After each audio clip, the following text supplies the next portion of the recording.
El director, doctor Rodrigo Goñi, es del Partido Nacional, integra la Corporación Nacional para el Desarrollo. Con él estamos en esta noche tan especial, hablando de las PPP, de esta ley, porque ya no podemos decir proyecto, es una ley ya aprobada por unanimidad, donde, bueno, la Corporación Nacional para el Desarrollo aparece en el propio texto de la ley como organismo, por decirlo así, entidad, no sé cómo se podría definir, ejecutora. Y entonces yo le decía recién al ministro Pintado, le decía, ¿qué recuerdos no tan buenos de la Corporación Nacional para el Desarrollo? Y le preguntaba y le decía, ¿y cómo prever tráfico de influencias?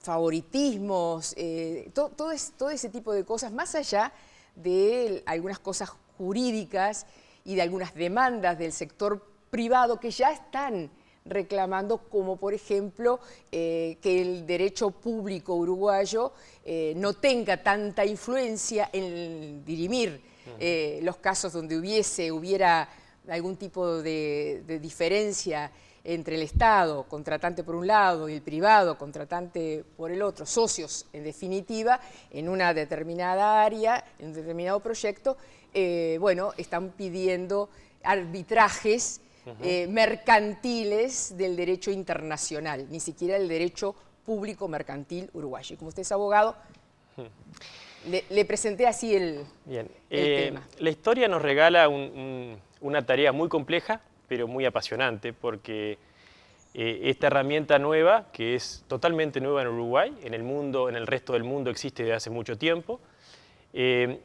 Cuando comenzamos en la corporación hace un año, teníamos esta ley, este proyecto, esta herramienta por delante. La esperamos, trabajamos muchísimo para que la ley saliera. A mí me tocó trabajar con el Partido Nacional para buscar hacerle todas las mejoras posibles a la herramienta. Fue un debate parlamentario riquísimo. De hecho, tuvo el consenso de todo el Parlamento. Se trabajó realmente en una forma muy buena, en equipo, gobierno y oposición, y se le introdujeron muchísimas mejoras a esa herramienta. Y hoy tenemos ley. Igualmente nosotros, en todo este tiempo, más allá de que, por supuesto, trabajamos en la herramienta legal, que es básica y es clave, trabajamos en algo que quizás sea mucho más importante, que era prepararnos. Precisamente las experiencias internacionales indican que si para esta herramienta no te preparas, públicos, privados y todos los actores, la herramienta se usa mal. Porque, como suele decirse, esta herramienta es una herramienta, un cuchillo muy afilado. Puede cortar para bien y puede cortar para mal. Y entonces, lo que hicimos desde el primer momento fue prepararnos. Preparamos gente de la corporación, mandamos a las mejores universidades del mundo en esta materia.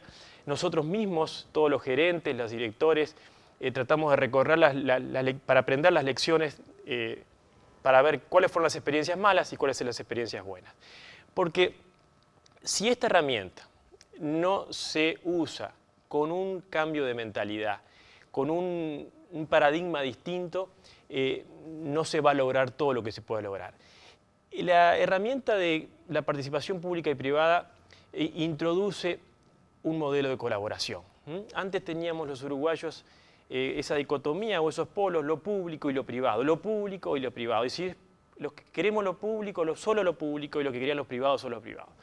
Esta herramienta precisamente es un camino que abre que los privados y los públicos trabajen en colaboración. Y hasta ahora, en este tiempo en el cual nos estamos preparando, nuestra experiencia ha sido riquísima, porque la corporación precisamente ya está haciendo cursos, también ha traído profesores de nivel internacional, y todos los cursos los hacemos con jerarcas públicos, con empresas privadas, con constructores, con especialistas, consultores, y allí se va armando un equipo de los públicos y los privados que se va preparando para implementar y desarrollar esta herramienta, que sin ese cambio de mentalidad nos vamos a privar de las cosas más ricas y con más potencial que tenemos. ¿Riesgo de la pérdida de los monopolios del Estado?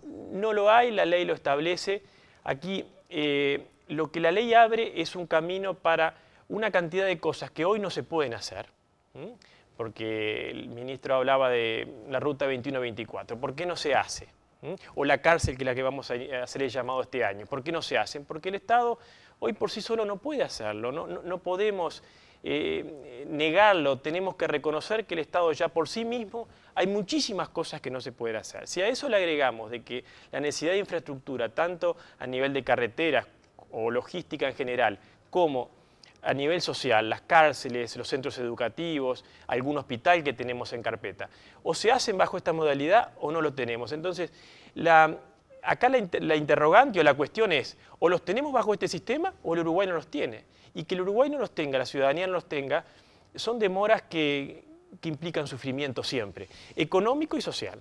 Desde el Partido Nacional, desde su partido, ha habido una preocupación creciente para tener mayor control sobre las sociedades anónimas que ya existen y que operan en nuestro país. ¿Qué garantías tenemos para estas nuevas sociedades anónimas? Porque en realidad, si usted, bueno, se le cambió el nombre, pero en realidad es una asociación entre el Estado y con distintas connotaciones y el privado, ¿no es cierto? Sí, el control es muy importante. Es decir, ahora nosotros estamos todos con el foco de ver cómo largamos la herramienta y cómo largamos los llamados a las carreteras y a las cárceles, cómo arrancamos las obras. Las obras nos van a demorar 2 o 3 años. Ahora bien, si en el control, que no es el control tradicional, es decir, también el Estado va a tener que reformularse porque va a tener que controlar obras mucho más complejas. La corporación también quizás tenga allí que tener un foco también de control, pero también los privados, la ciudadanía toda, esta es de los grandes méritos de la ley. ¿Por qué? Porque como solamente el Estado va a pagar cuando la obra esté dando los servicios correspondientes, la cárcel que va a ser la primera. Si la cárcel no está con buen funcionamiento, no está operativa, en Punta de Rieles va a ser la primera cárcel. La cárcel que ya está, se va a hacer una obra muy, muy importante, una cárcel para 2.000 reclusos, que esperemos sacar el llamado para este fin de año y tenerlo en menos de 2 años. Imaginen si por otra vía, la vía tradicional, la cantidad de tiempo que habría que esperar con los resultados que todos sabemos. Bueno, como la inversión... Primero, nosotros tenemos nuestros números, pero como va a haber competencia, de alguna manera esperamos que sea el menor número posible. Va a ser una cifra quizás de más de 100 millones de dólares en total, porque recuerde que es a 30 años. Bien. El privado no solo construye... Es bueno ese ejemplo que usted pone, para que entendamos todos. Gana el de la mejor oferta, ¿sí? Sí. Empieza la obra, inversión privada. El privado ¿Cómo no sigue? ¿Sabe cuál es la primera gran diferencia? La primera gran diferencia, miremos para la ciudadanía. El Estado no paga hasta que la cárcel no está pronta y funcionando. Pero paga el Estado siempre la obra. Sí, pero no la paga, el Estado paga el servicio, ahí está la gran diferencia. No paga la obra, paga el servicio. ¿Cómo es eso? Es decir, vamos a la cárcel, que es el ejemplo que estamos usando. La cárcel se va, bajo la hipótesis de que en 2 años está pronta la cárcel. Sí. Hasta que la cárcel no esté pronta y funcionando, el Estado no paga nada. El Estado va a pagar año a año, siempre y cuando la cárcel esté operando en las mejores condiciones. Esto es, que estén todos los recintos en buenas condiciones, los baños en buenas condiciones, la alimentación en buenas condiciones, todo el mantenimiento en buenas condiciones. Es decir, si el privado... O sea que es integral. Es integral. No es el edificio, es todo. No, es los servicios. Ahí está la gran diferencia. Es un cambio de mentalidad. Entonces, el privado... Entonces, ¿en un hospital también van a brindar servicios? Servicios no sanitarios. La ley todavía, esta ley, prohibió, digamos, o limitó para el tema de salud y para la educación los servicios de educación y de salud. Y para la cárcel también los servicios de seguridad, lógicamente. Pero todos los servicios de mantenimiento sí quedan a cargo del privado. Entonces, esa obra de infraestructura o cumple los servicios en las mejores condiciones o el privado no cobra. Entonces, ya el Estado que la vaya a construir, el que la diseñó, ya está pensando en cómo va a ser para que durante los próximos 30 años pueda mantenerla en óptimas condiciones de la forma más eficiente posible.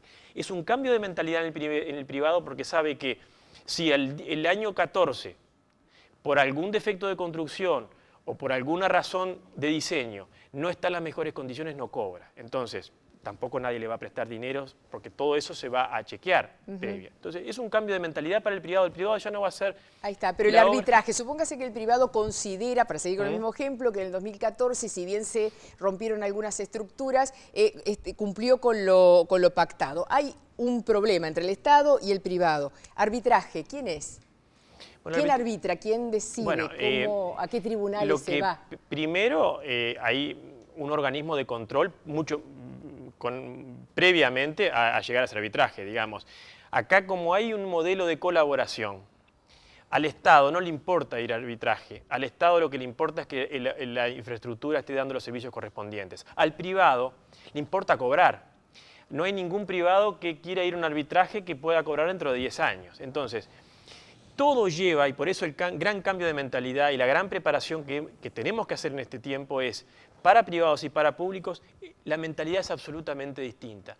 Los privados y los públicos van a tener el mismo incentivo, la misma motivación para que esa obra esté brindando los servicios que la ciudadanía está exigiendo, está pidiendo y que se establecen claramente en el contrato. Si no, pierde el Estado, pero pierde también el privado.